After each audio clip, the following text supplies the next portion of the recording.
السلام علیکم ویورز۔ عرش سے قبولیت کی صدا تب آتی ہے جب تم دنیا کے پیدا کیے گئے وسوسوں کو رد کر دیتے ہو۔ وہ اپنی محبت تب دکھاتا ہے جب تم صرف اس سے امید رکھتے ہو، اور جب تمہارا ٹوٹا ہوا دل صرف رب کائنات سے التجائے کن کرتا ہے۔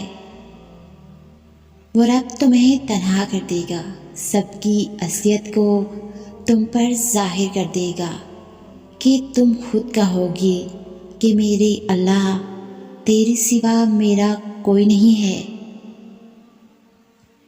وہ رب تمہیں اندھیروں سے گزارے گا تاکہ تم اجالے دیکھ سکو۔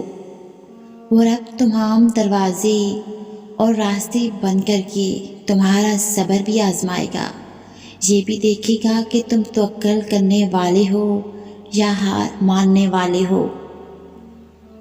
اس دعا کے بعد تمہارے لیے قبولیت کی خوشخبری ہے۔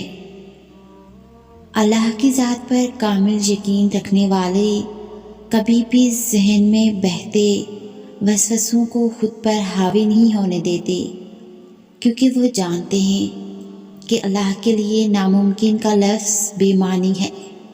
جب وہ کسی کام کو کرنے کا ارادہ فرماتے ہیں تو پوری کائنات میں کچھ ایسا نہیں ہے جو راہ میں رکاوٹ بن سکے۔ یہی اس کی شان ہے کہ جب وہ نوازنے پر آتا ہے تو انسان کی عقل حیران رہ جاتی ہے۔